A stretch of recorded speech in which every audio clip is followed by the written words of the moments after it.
హైదరాబాద్ కంటే మిన్నగా తెలంగాణ రాష్ట్రంతో సమానంగా ఈ రాష్ట్రాన్ని అభివృద్ధి చేయాలని ప్రణాళికలు తయారు చేశాం.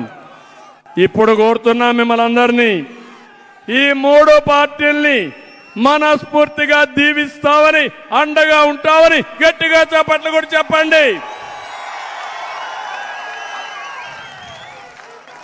అందరినీ ఆదుకునే భరోసా మేము ఇస్తున్నాం. ఎవరికి ఇబ్బంది ఉండదు. అన్ని కులాల్ని, అన్ని మతాల్ని, అందరిని ఆదుకుంటాం. అందుకే ఎన్డీఏ చెప్తున్నారు 400+ సీట్లు రావాలని పార్లమెంటుకి.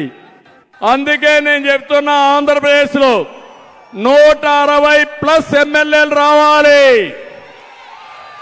24+ ఎంపీలు రావాలి. కడప కూడా మనదే. Why not Pulivendula? అన్ని వస్తే ఎక్కడుంటావో నాకే తెలియడం లేదు. ఆ మారికి ఉత్సాహం ఉంది, ఊపు ఉంది. మీలో ఎక్కడ చూసినా ఆవేదన ఉంది.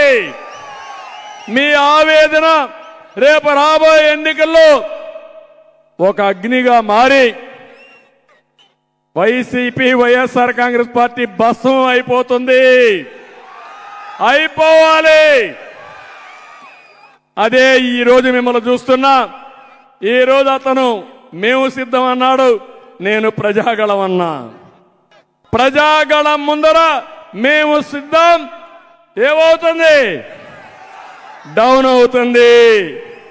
మా తమ్ముడు చెప్తున్నాడు. అదే ఈరోజు ప్రజాబలం, అదే ప్రజాగళం.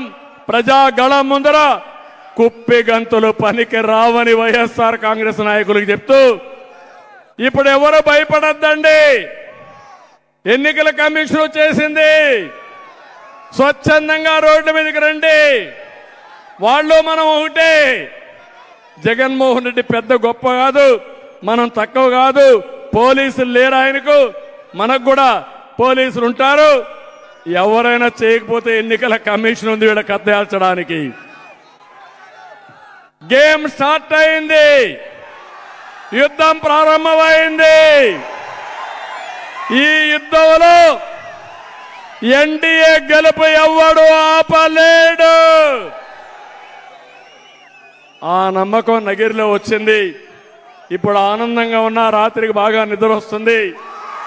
మీరే కనపడొస్తారు, మీ ఉత్సాహమే కనపడొస్తుంది. ఎప్పుడైనా నాయకుడికి కావాల్సింది మీ ప్రజాదరణ. ప్రజాదరణ ఉంటే అది ఒక టానిక్ గా పనిచేస్తుంది. చెప్పాలనుకున్న ధైర్యం వస్తుంది.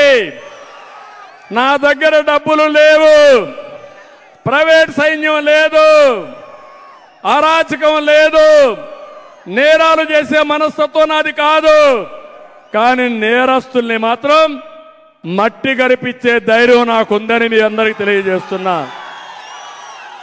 మీరు చూశారు, ప్రజల కోసం నేను పోరాడాను. ఆ రోజు ఏదైతే తీవ్రవాద సమస్య ఉండకూడదని నేను పోరాడితే కొంతమంది నా మీదనే గురిపెట్టి 24 క్లేమోర్ మైన్స్ నా మీద బ్లాస్ట్ చేశారు. జ్ఞాపకం ఉందా మీకు? ఎవరు కాపాడారు నన్ను? సాక్షాత్తు 7 కొండల వాడు వెంకటేశ్వర స్వామి దిగొచ్చి, ఒకవేళ నీకేదైనా జరిగితే